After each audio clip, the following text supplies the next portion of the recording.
নমস্কাৰ সকলোকে স্বাগতম জনাইছো আমাৰ চেনেলৰ অন্য এটা ভিডিঅলৈ আৰু আজিৰ প্ৰথম কোৱেশ্চনটো হ'ল what is the name of the first law college in Assam অসমৰ প্ৰথমখন আইন মহাবিদ্যালয়ৰ নাম কি শুদ্ধ অপচনটো হ'ব অপচন এ আৰ ল কলেজ অসমৰ প্ৰথমখন আইন মহাবিদ্যালয়ৰ নাম হ'ল আইন law college next question who is the famous poet known as বকুল বনৰ কবি বকুল বনৰ কবি নামেৰে খ্যাত সাহিত্যিকগৰাকী কোন শুদ্ধ অপচনটো হ'ব অপচন এ আনন্দ চন্দ্ৰ বৰুৱা বকুল বনৰ কবি নামেৰে খ্যাত সাহিত্যিকগৰাকীৰ নাম হ'ল আনন্দ চন্দ্ৰ বৰুৱা নেক্সট কুৱেশ্চন নাগাৰ্জুন সাগৰ বান্ধ কোনখন নদীত অৱস্থিত শুদ্ধ অপচনটো হ'ব অপচন চি কৃষ্ণা নদী নাগাৰ্জুন সাগৰ বান্ধ কৃষ্ণা নদীত অৱস্থিত নেক্সট কুৱেশ্চন ভাৰতৰ ফুটবলৰ মক্কা বুলি কোনখন ঠাইক জনা যায় শুদ্ধ অপচনটো হ'ব অপচন এ কলকাতা ভাৰতৰ ফুটবলৰ মক্কা বুলি কলকাতা ঠাইখনক জনা যায় next question who was the first Assamese women to be awarded the Padmashri award Padmashri সন্মান লাভ কৰা প্ৰথম অসমীয়া মহিলাগৰাকী কোন আছিল শুদ্ধ অপচনটো হ'ব অপচন বি অমলপ্ৰভা দাস পদ্মশ্ৰী সন্মান লাভ কৰা প্ৰথম অসমীয়া মহিলাগৰাকী আছিল Amalprabha Das next question ৱেৰ is the Eden garden stadium located in India Eden garden stadium ভাৰতৰ ক'ত অৱস্থিত শুদ্ধ অপচনটো হ'ব অপচন এ কলকাতা ইডেন গাৰ্ডেন ষ্টেডিয়ামখন ভাৰতৰ কলকাতাত অৱস্থিত next question who was the first Assamese engineer সৰ্বপ্ৰথম অসমীয়া ইঞ্জিনিয়াৰ কোন আছিল শুদ্ধ অপচনটো হ'ব অপচন চি বলিনাৰায়ণ বৰা সৰ্বপ্ৰথম অসমীয়া ইঞ্জিনিয়াৰজনৰ নাম আছিল বলিনাৰায়ণ বৰা নেক্সট কুৱেশ্চন কলিকতাৰ প্ৰেচিডেন্সি কলেজত অধ্যয়ন কৰা প্ৰথমজন অসমীয়া কোন আছিল শুদ্ধ অপচনটো হ'ব অপচন বি গুণাভিৰাম বৰুৱা কলিকতাৰ প্ৰেচিডেন্সি কলেজত অধ্যয়ন কৰা প্ৰথমজন অসমীয়া আছিল Gunabhiram Barua next question in which year did the first freedom struggle of India began ভাৰতৰ প্ৰথম স্বাধীনতা সংগ্ৰাম কোন চনত আৰম্ভ হৈছিল শুদ্ধ অপচনটো হ'ব অপচন বি 1857 1857 চনত ভাৰতৰ প্ৰথম স্বাধীনতা সংগ্ৰাম আৰম্ভ হৈছিল next question who was the greatest king of the self dynasty ডাক বংশৰ শ্ৰেষ্ঠ ৰজাজন কোন আছিল শুদ্ধ অপচনটো হ'ব অপচন এ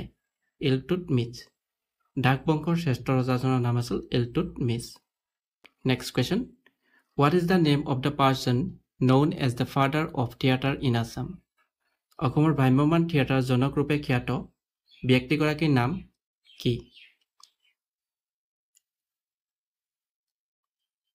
শুদ্ধ অপচনটো হ'ব অপচন চি অচ্যুত লহকৰ অসমৰ ভ্ৰাম্যমাণ থিয়েটাৰ জনক ৰূপে খ্যাত ব্যক্তিগৰাকীৰ নাম আছিল Achyut Lahkar next question which day is celebrated on the birthday of Arjuna award winner Bhogeswar Baruah Arjun বঁটা বিজয়ী ভোগেশ্বৰ বৰুৱাৰ জন্মদিনটো কি দিৱস হিচাপে উদযাপন কৰা হয় শুদ্ধ অপচনটো হ'ব অপচন বি অভিৰুচি ক্ৰীড়া দিৱস অৰ্জুন বঁটা বিজয়ী ভোগেশ্বৰ বৰুৱাৰ জন্মদিনটোত অভিৰুচি ক্ৰীড়া দিৱস হিচাপে উদযাপন কৰা হয় next question who was the first Indian to receive the Bharat Ratna award Bharat Ratna বঁটা লাভ কৰা প্ৰথম ভাৰতীয় কোন আছিল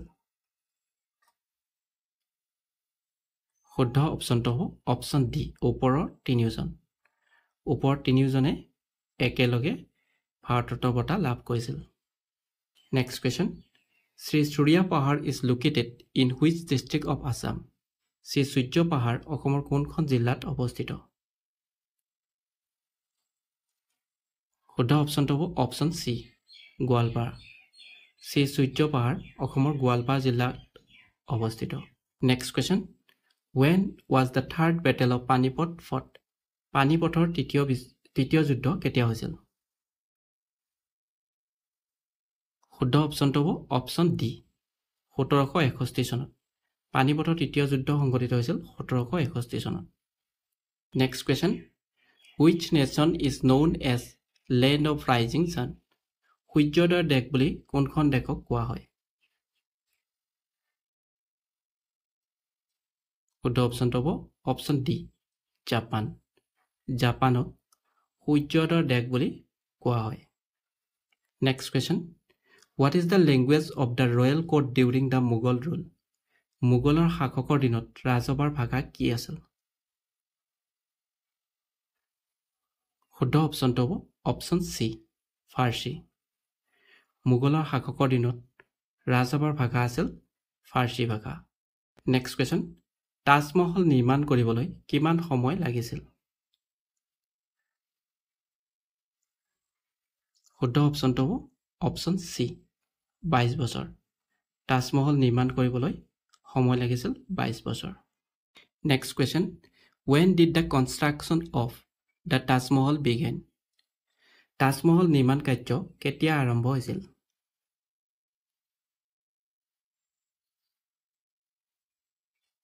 শুদ্ধ অপচনটো হ'ব অপচন সি 1632 খ্ৰীষ্টাব্দত তাজমহল নিৰ্মাণ কাৰ্য আৰম্ভ হৈছিল 1632 খ্ৰীষ্টাব্দৰ পৰা next question what is the name of the longest railway platform in the world পৃথিৱীৰ আটাইতকৈ দীঘল ৰেলৱে প্লেটফৰ্মটোৰ নাম কি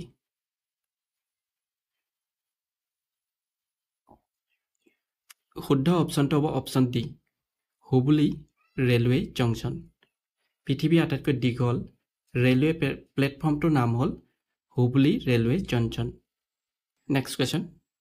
বিশ্বৰ ভিতৰতে সৰ্বাধিক প্ৰচাৰিত ইংৰাজী কাকত কোনখন শুদ্ধ অপচনটো হ'ব option C the times of India বিশ্বৰ ভিতৰতে সৰ্বাধিক প্ৰচাৰিত ইংৰাজী কাকতখনৰ নাম হ'ল the times of India next question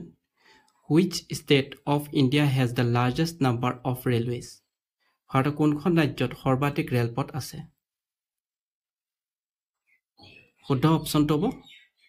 option B উত্তৰ প্ৰদেশত সৰ্বাধিক ৰেলপথ আছে নেক্সট কুৱেশ্যন ভাৰতৰ আটাইতকৈ দ্ৰুততম ৰেলখনৰ নাম কি শুদ্ধ অপচনটো হ'ব অপচন এ বন্দে ভাৰত এক্সপ্ৰেছ ভাৰতৰ আটাইতকৈ দ্ৰুততম ৰেলখনৰ নাম হ'ল Vande Bharat express next question What is the name of the longest distance travel train in India? ভাৰতৰ ভিতৰত আটাইতকৈ বেছি দূৰত্ব অতিক্ৰম কৰা ৰেলখনৰ নাম কি শুদ্ধ অপচনটো হ'ব অপচন বি বিবেক এক্সপ্ৰেছ ভাৰতৰ ভিতৰত আটাইতকৈ বেছি দূৰত্ব অতিক্ৰম কৰা ৰেলখনৰ নাম হ'ল Vivek express next question in which year was Draupadi Murmu appointed as the governor of Jharkhand Draupadi মুৰ্মুৱে কিমান চনত ঝাৰখণ্ডৰ ৰাজ্যপাল হিচাপে নিযুক্ত হৈছিল শুদ্ধ অপচনটো হ'ব অপচন সি 2015 চনত 2015 চনত দ্ৰৌপদী মুৰ্মুৱে ঝাৰখণ্ডৰ ৰাজ্যপাল হিচাপে নিযুক্ত হৈছিল next question what is the name of the smallest wildlife sanctuary in Assam by area মাটিকালিৰ অনুসৰি অসমৰ আটাইতকৈ সৰু বন্যপ্ৰাণী অভয়াৰণ্যখনৰ নাম কি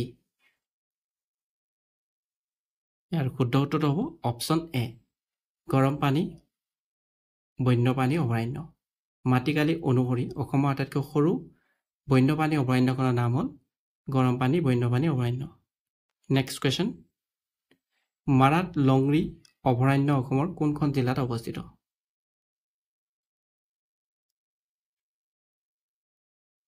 শুদ্ধ অপচনটো হ'ব অপচন ডি কাৰ্বি আংলং জিলাত next question where is the Nobel prize awarded every year প্ৰতি বছৰে নোবেল বঁটা ক'ত বিতৰণ কৰা হয় শুদ্ধ অপচনটো হ'ব অপচন বি ষ্টকহোম প্ৰতি বছৰে নোবেল বঁটা বিতৰণ কৰা হয় ষ্টকহোমত